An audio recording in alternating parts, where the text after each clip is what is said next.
है guys what's up. अगर अलग दिखना है दुनिया की इस भीड़ में तो वो कर दिखाओ जो हाथों की लकीरों में लिखा ही नहीं। ये इतना शानदार कोटेशन है, आपको आगे और अच्छी तरीके से ये कोटेशन समझ में आते चले जाएगा। आज हम लोग पढ़ेंगे हिस्ट्री, और हिस्ट्री का ये टॉपिक ये इंट्रोडक्शन पार्ट है। इंट्रोडक्शन जो भी, चाहे कोई ग्रेजुएशन में है, कोई आईएएस, कोई पीसीएस, या फिर कोई भी किसी भी कंपटीशन एग्जाम की तैयारी कर रहा है, या कोई स्कूल का बच्चा, कोई स्कूल का स्टूडेंट, कोई भी हिस्ट्री जिसको पढ़ने का मन नहीं लगता है, गारंटीड आप इस वीडियो देखने के बाद आपको पढ़ने का ज़रूर मन करेगा हिस्ट्री, क्योंकि ये काफ़ी इंटरेस्टिंग सब्जेक्ट है दोस्तों।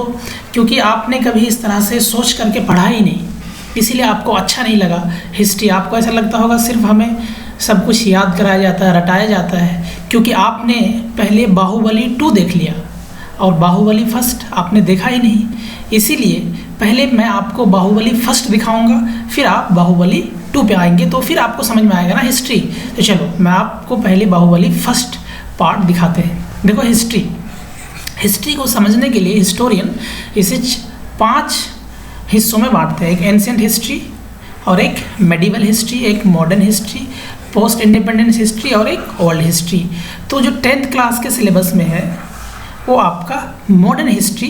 तो मॉडर्न हिस्ट्री कब से कब तक है? 1857 से लेकर के आपका है 1857 से लेकर के 1947 तक। तो इसमें भी हमें सिर्फ 1920s के बाद वाला जो इवेंट है वही पढ़ना है। और फिर हमारा सिलेबस में है वर्ल्ड हिस्ट्री, जो क्लास 10th की सिलेबस की बात करें तो 100% मैक्सिमम सिलेबस यही, और थोड़ा सा हमारा नेशनलिज्म इन इंडिया वाले में ये सेकंड चैप्टर में। ओके, बाकी एंशिएंट हिस्ट्री का कब से कब तक है? 5 लाख, आज से 5 लाख साल पहले से लेकर के 7th सेंचुरी AD तक, जिसे हम एंशिएंट हिस्ट्री कहते हैं। ठीक है, तो सबसे पहले यूनिवर्स कब बनी थी? 14.6 बिलियन ईयर एगो। अगर हम 14.2 बिलियन ईयर एगो, अगर हम यूनिवर्स की बात करें, अगर अर्थ की बात करें तो 4.2 बिलियन ईयर एगो अर्थ का बना था। ह्यूमन कब आया था? 2 से 3 लाख साल पहले। Okay, 2 to 3 million year ago. अगर हम भारत की बात करें, भारत में सबसे पहले महाराष्ट्र के बोरी में ह्यूमन बींग्स को ट्रेस किया गया था। और भारत के जो हिमालय वाला पोर्शन है, ये हिमालय यहाँ पर शिवालिक में आज से 1 लाख साल पहले 1 लाख साल पहले का ह्यूमन स्केलेटन पाया गया है। ओके, लेकिन अगर टूल्स की बात करें तो 5 लाख साल पहले भारत में ट्रेस किया गया। ओके, चलो तो वही बात हो गई ना कि एंशिएंट हिस्ट्री में सबसे पहले यूनिवर्स बना, फिर क्या बना? फिर अर्थ बना, फिर क्या आया? लोग आए। मतलब अगर शादी में सबसे पहले क्या हुआ? सबसे पहले शादी के लिए महफिल जमा, महफिल के बाद फिर क्या आया? बाराती, फिर बाराती में लास्ट में दुल्हन। ठीक है, इसी तरीके से मेडिवल हिस्ट्री की बात करें तो 7th सेंचुरी AD से लेकर के हम बात करते हैं इसको 18th सेंचुरी AD। ये है हमारा मेडिवल हिस्ट्री। मेडिवल हिस्ट्री में आप पढ़ेंगे सबसे पहले ममलुक डायनेस्टी, आप पढ़े होंगे 8th क्लास में ममलुक डायनेस्टी, फिर आप पढ़े होंगे खलजी डायनेस्टी, फिर Tughlaq dynasty, Syed dynasty, Lodhi dynasty, ये सारी डायनेस्टी, फिर लास्ट में मुगल एंड मराठा। फिर हम मॉडर्न हिस्ट्री की बात करते हैं, फिर पोस्ट इंडिपेंडेंस मतलब 1947 से लेकर के अभी तक। वर्ल्ड हिस्ट्री हम आज पढ़ेंगे, थोड़ा सा इनके बारे में इंट्रोडक्शन आज हम आगे देखेंगे कि वर्ल्ड हिस्ट्री में क्या क्या पढ़ना है या नहीं पढ़ना है। ठीक है, लेकिन हिस्ट्री जब भी हम पढ़ेंगे तो 2 बात याद रखना, एक तो जमा और दूसरा मका। जमा का मतलब क्या होता है? ज़माना, मतलब टाइम पे चले जाएंगे। अगर हम बात करेंगे 1857, तो 1857 में ये पाकिस्तान नाम का कोई चीज़ नहीं था, ये बांग्लादेश नाम का कोई चीज़ नहीं था, ये सब इंडिया ही था। और दूसरा क्या बताए? मका मतलब प्लेस, और जमा मतलब ज़माना, उस ज़माना में चले जाएंगे। अगर हम पढ़ेंगे हिस्ट्री अगर हम हिस्ट्री पढ़ने की कोशिश करेंगे 1947 की, या फिर 1947 से पहले 1920s की, जब हम नेशनलिज्म इन इंडिया पढ़ेंगे तो आप चले जाओगे जमा एंड मका। जमा मतलब उस ज़माना में चले जाओगे, 1920 में, उस प्लेस में चले जाओगे। अगर हम वहाँ पे सिंध की बात करेंगे या फिर बांग्लादेश की बात करेंगे तो ये इंडिया का ही पार्ट है, ये अलग पार्ट नहीं है। ओके, तो ये दो बात ध्यान रखना। चलो, ये है हमारा वर्ल्ड मैप। तो हमारा जो मेन टॉपिक है, आज इंट्रोडक्शन देने वाले हैं वर्ल्ड हिस्ट्री का। तो ये है हमारा वर्ल्ड। तो वर्ल्ड हिस्ट्री में हमें क्या पढ़ना है? पूरे वर्ल्ड के बारे में पढ़ना है। पूरे वर्ल्ड के बारे में पढ़ना है। अगर पूरे वर्ल्ड के बारे में पढ़ना शुरू कर दे तो ये ज़िंदगी कम पड़ जाएगी, 2-3 ज़िंदगी और भी चाहिए। लेकिन हमारे लिए अच्छी बात ये है कि हमें सिर्फ यूरोप के बारे में पढ़ना है। लेकिन क्या ये अच्छी बात है? हमें पूरे के पूरे हिस्ट्री सिर्फ और सिर्फ यूरोप सेंट्रिक है। क्या है हमारा? Europe centric. देखो कि हमारा जो वर्ल्ड हिस्ट्री है वो पूरे के पूरे यूरोप सेंट्रिक है। वर्ल्ड हिस्ट्री क्या है हमारा? सॉरी, एक मिनट। ये वर्ल्ड हिस्ट्री यूरोप सेंट्रिक, मतलब मैक्सिमम जो हमारा फोकस है पूरे वर्ल्ड के बारे में नहीं पढ़ना है। ये साउथ अमेरिका के बारे में नहीं पढ़ना है, ये अफ्रीका के बारे में नहीं पढ़ना है, एशिया इतनी बड़ी नहीं पढ़ना है, ऑस्ट्रेलिया के बारे में नहीं पढ़ना है, इनके बारे में नहीं पढ़ना है। हमें सिर्फ ये छोटा सा जो देख रहे हो ना कॉन्टिनेंट, ये अंटार्कटिका के बारे में नहीं पढ़ना, सिर्फ इसी के बारे में पढ़ना है। आप देखते होंगे फ्रेंच रेवोल्यूशन, आप देखते होंगे फ्रेंच रेवोल्यूशन, और यहाँ पे जो इंग्लैंड का जो ये हुआ था unification, Italy unification, France unification, Germany unification, यही सब चीज़ें, और अमेरिकन रेवोल्यूशन थोड़ा बहुत।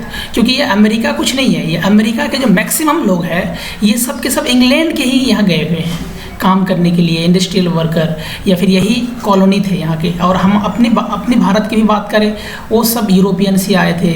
आज हमारे देश में रेलवे की बात करो, आज हमारे देश की रोड की बात करो, आज हमारे देश की पॉलिटी की बात करो, आज हमारे देश की पुलिस की बात करो, आज हमारे देश की सुप्रीम कोर्ट की बात करो, ये सब के सब कौन है? ये इन्हीं लोगों ने तो इस्टेब्लिश किया था ना, इन्हीं लोगों ने ही तो इस्टेब्लिश किया था। इसीलिए हमें सब के सब क्या पढ़ना है? सिर्फ यूरोप सेंट्रिक। हमारा जो ये हमारा जो पूरे के पूरे हमारा वर्ल्ड हिस्ट्री है, ये क्या है? यूरोप सेंट्रिक, मतलब सिर्फ यूरोप के बारे में पढ़ना है। तो क्या ये अच्छी बात है कि हम एक छोटे से कॉन्टिनेंट के बारे में पढ़ें? हमारा वैसे तो अच्छी बात नहीं है कि वो हम क्या करें ना करें, डिसाइड कौन कर रहा है? यूरोप कर रहा है। वैसे तो अच्छी बात नहीं है, लेकिन हमारे लिए अच्छी बात यह है कि हमारे लिए सिलेबस बहुत कम हो जाता है। ओके, ये अच्छी बात है। और दूसरी बात, अच्छी बात क्या है कि हमें सिर्फ वर्ल्ड हिस्ट्री में 18th, 19th, 20th सेंचुरी के बारे में पढ़ना है। अगर पता चला कि वर्ल्ड हिस्ट्री के बारे में हम पूरा पढ़ रहे हैं, अगर पूरा पढ़ने लगे 5 लाख साल पहले से, तो फिर तो पढ़ते पढ़ते हम लोगों का ज़िंदगी ख़त्म हो जाएगी। इसीलिए हमारे लिए फ़ायदा क्या है? ये है कि हमें सिर्फ वर्ल्ड हिस्ट्री में 18th सेंचुरी के मतलब क्या होता है पता है? 1800 से लेकर के 1899, इसे हम बोलता हूँ 18th century. 18th century, 19th century और 20th सेंचुरी, बस 19th और 20th सेंचुरी वर्ल्ड हिस्ट्री में सिर्फ यही पढ़ना है। ठीक है, क्लियर हुआ? देखो, वर्ल्ड हिस्ट्री में पूरे वर्ल्ड के बारे में नहीं पढ़ना है, सिर्फ यूरोप के बारे में पढ़ना है। तो क्या हमारे लिए अच्छी बात है कि हम सिर्फ यूरोप के बारे में ही पढ़ें? ओके, ये तो अच्छी बात नहीं है कि हमारे देश में कोई पॉलिटी, हमारे देश का कॉन्स्टिट्यूशन, पुलिस सब यूरोप करे। लेकिन हमारे लिए दूसरे एंगल से अच्छी ये है कि सिलेबस कम हो जाता है। ओके, और दूसरी बात ये है, दूसरे हमारे लिए अच्छा है कि हमें 5 लाख साल पहले या 5 लाख ईयर एगो पहले से नहीं पढ़ना है। हमें सिर्फ क्या पढ़ना है? अभी करंट 18th और 19th और 20th सेंचुरी के बारे में पढ़ना है। ओके, चलते हैं आगे। तो वर्ल्ड हिस्ट्री के बारे में आपको समझ में आ गया। तो 18th सेंचुरी में कुछ बड़े बड़े इवेंट हुआ था। थोड़ा सा वीडियो लंबा हो सकता है, लेकिन आप पैसेंस बना के रखें। 18th सेंचुरी में 3 बड़े बड़े घटना हुआ था, एक इंडस्ट्रियल रिवोल्यूशन, एक अमेरिकन रिवोल्यूशन, एक फ्रेंच रिवोल्यूशंस। तो ये जो इंडस्ट्रियल रिवोल्यूशंस है, कुछ हमारे ज़िंदगी में घटनाएं ऐसी होती है जो 1 दिन के लिए होती है, कुछ 2 दिन के लिए, कुछ 3 दिन के लिए, कुछ ज़िंदगी के लिए, कुछ क़यामत के लिए। जैसे भारत पाकिस्तान आज से 70 साल पहले अलग हुआ था और हमारा एक परमानेंट दुश्मन दे गया था ये partition, thanks to partition. Okay, इसी तरीके से आप कह सकते हैं कि world war first, world war second, इसी तरीके से कुछ हिस्ट्री में कुछ ऐसे इवेंट है जिसका इम्पैक्ट, जिसका सिग्निफिकेंस, जिसका आउटकम्स बहुत बड़ा है। तो ये इंडस्ट्रियल रिवोल्यूशंस का आउटकम्स बहुत बड़ा है, इसीलिए हमारा ये सिलेबस में है। और फिर अमेरिकन रिवोल्यूशंस और फिर फ्रेंच रिवोल्यूशन, ये काफ़ी इम्पेक्ट और काफ़ी लोगों पर डाला इम्पेक्ट। हमारा सिलेबस में अमेरिकन रिवोल्यूशंस नहीं है 10th क्लास में, सिर्फ इंडस्ट्रियल रिवोल्यूशन और फ्रेंच रिवोल्यूशंस, और दोनों ही यूरोप सेंट्रिक है, मतलब यूरोप से रिलेटेड है। चलो, अगर हम बात करें तो हम क्या पढ़ेंगे, इंडस्ट्रियल रिवोल्यूशंस। तो अगर हम बात करें तो 3 इम्पैक्ट पढ़ेंगे 18th सेंचुरी का। एक इंडस्ट्रियल रिवोल्यूशंस, ये तो सिलेबस में है ही नहीं। फ्रेंच रिवोल्यूशन तो आप 9th में पढ़े होंगे, मैक्सिमम हमारा फोकस इसमें। तो अगर हम बात करें कि इंडस्ट्रियल रिवोल्यूशंस क्यों, और इंडस्ट्रियल रिवोल्यूशंस से पहले की अगर हम बात करें, या फिर क्वेश्चंस की इंडस्ट्रियल रिवोल्यूशंस ऐसा क्या हो गया कि वहाँ आया, और हमारा जो हिस्ट्री है, आपके मन में सवाल आया होगा कि यूरोप के बारे में ही क्यों पढ़ना है ना।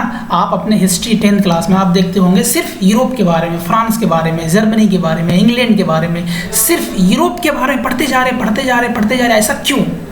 क्योंकि आपको पता होना चाहिए, मैं आपको पहले ही बता चुका हूँ कि भारत का सब कुछ, चाहे रेलवे ले लो, चाहे ट्रांसपोर्ट ले लो, चाहे रोड ले लो, चाहे CRPC, चाहे IPC धारा, सब के सब यूरोप के। और दूसरे कारण क्या है कि यहाँ पे इंडस्ट्रियल रिवोल्यूशन हुआ था, इसीलिए हम यूरोप के बारे में पढ़ते हैं। देखते हैं आगे क्या क्या इम्पेक्ट आने वाला है। तो इंडस्ट्रियल रिवोल्यूशन से पहले क्या हुआ था? बिफोर इंडस्ट्रियल रिवोल्यूशंस, रिनेसेंस, मतलब जिसे हम बोलते हैं कल्चरल चेंज। रिनेसेंस एक पुराना वर्ड हो गया, अब यूज़ नहीं होता है।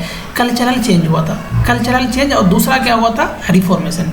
चलो पहले देखते हैं रिनेसेंस या फिर कल्चरल चेंज क्या हुआ था। कल्चरल चेंज आप बोलो, रिनेसेंस मत बोलो, ये पुराने वर्ड हो गया। ओके, तो 14th सेंचुरी में क्या हुआ था कि इटालियन ने क्या किया था, अरब के साथ कॉन्टेक्ट करता है। इटली कहाँ पे है? इटली आप देख सकते हैं यहाँ पर, ये छोटा सा कंट्री है ना, ये इटली, ये अरब है पूरे के पूरे, ये एशिया में ही आता है, ये अरब से इनके साथ कांटेक्ट करता है। तो ये देखता है अरब्स के लोग कि इनके जो पुराने मेसोपोटामिया, ये जो रोमन और ग्रीस, यहाँ पे ग्रीस कंट्री है, इनकी जो सिविलाइजेशन है इनको यूज़ कर रहे हैं, इनके साइंस, इनके आर्ट, इनके आर्किटेक्चर को कौन यूज़ कर रहे हैं? अरब्स वाले। और अरब्स वाले क्या कर रहे हैं? काफ़ी धनी हो रहे हैं, काफ़ी पैसे वाले हो रहे हैं। अरब्स वाले क्या हो रहे हैं? काफ़ी दुनिया पे अटैक कर रहे हैं, जैसे यहाँ पे अटैक कर रहे हैं, क्योंकि इनके ही साइंस और आर्ट एंड आर्किटेक्चर को क्या कर रहे हैं? ये एडॉप्ट करके ये खुद क्या बन गए? दुनिया में शासक बन गए। तो इन लोगों ने सोचा कि यार हमारा ही कल्चर है, हमारा ही आर्ट है, और ये लेकर के आज धनी हो गए, पूरी दुनिया पे अटैक कर रहा है, पूरी दुनिया पे राज कर रहा है, लेकिन हमारा क्या हुआ था कि हम इतना पीछे क्यों है? फिर इन्होंने इनको सोचने पे मजबूर हो गया ये सब, कि हम भी जो हमारा जो पुराना सिविलाइजेशन था, उसको हम लौटा के ले आते हैं। ऐसा कहा जाता है कि 5th सेंचुरी से लेकर के 12th सेंचुरी AD तक, ये जो आप सुने होंगे अल्लामा इकबाल की सारे जहाँ से अच्छा हिंदुस्तान हमारा, यूनान मिस्र रोमा सब मिट गए जहाँ से। यूनान कहाँ के थे? ग्रीस की बात कर रहे हैं। मिस्र मतलब इजिप्ट, मेसोपोटामिया सबसे पुरानी सिविलाइजेशन। रोमन सिविलाइजेशन भी बहुत पुराना, बहुत वहाँ के कल्चर, उनके रहन सहन, जैसे भारत का इंडस वैली सिविलाइजेशन, वहाँ भी आप देखे होंगे मोहनजोदाड़ो एक मूवी है, वहाँ पे कितने शानदार तरीके से बड़े बड़े बिल्डिंग है, जिस तरह से आज मुंबई दिल्ली, उसी तरीके से वहाँ ट्रेड बिजनेस, तो वो पहले भी था, लेकिन 15 से लेकर के 12th सेंचुरी AD तक मतलब पूरे के पूरे ये कल्चर दब जाता है, जिसे डार्क एज भी कहते हैं। ये वर्ड आज यूज़ नहीं होता है, कुछ नए वर्ड यूज होता है, डार्क एज ऑफ यूरोप कहा जाता है। तो इन लोगों ने कहा कि यार हमारा पुराना कल्चर पुराना ले आएंगे, लेकिन इनके साथ दिक्कत क्या थी कि ये अपना कल्चर को रिवाइव नहीं कर पा रहा था, या फिर कौन सा ऐसा चीज़ इनके मन में आया, कौन से ऐसे इनके दिमाग में आया कि यूरोप दुनिया का सबसे पावरफुल कॉन्टिनेंट बन गया और पूरी दुनिया पे इन्होंने राज किया, और आज हम मैक्सिमम हिस्ट्री इसी का पढ़ते हैं। आज रेलवे ले लो, चाहे आप क्या ऐसे कारण है कि चाहे आप अपने आसपास की चीज़ जितनी भी देखो, इंटरनेट देखो, मशीन देखो, रेलवे देखो, आप करंट इलेक्ट्रिसिटी देखो, बल्ब देखो, कोई भी चीज़ ऐसी नहीं है जो यूरोप और यूरोप के लोगों ने इन्वेंशन नहीं किया। आज सिर्फ देख लो, हवाई जहाज़ से लेकर के आपके बेडरूम तक, मल्टीनेशनल कंपनीज, बड़े बड़े हर चीज़ का इन्वेंशन, न्यूटन कहाँ के थे और आइंस्टीन कहाँ के थे? सब के सब यूरोप के थे। ओके, तो क्या ऐसा कारण था, क्या ऐसा वजह थी, क्या इनके मन में, क्या इनके पास मंत्र था कि इन्होंने पूरी दुनिया पे राज किया। और आज के डेट में जितने भी मशीन, जितने भी आज सब कुछ देख रहे हैं आसपास, इलेक्ट्रिसिटी, बल्ब, किताब, साइंस, मोबाइल, इंटरनेट, सब के सब इन्होंने ही, इन लोगों ने ही इन्वेंशन किया। वो हम देखेंगे अगले वीडियो में। ये वीडियो लंबा होने जा रहा है इसीलिए। ओके, आज के लिए इतना ही। Thanks a lot for listening. Jai Hind.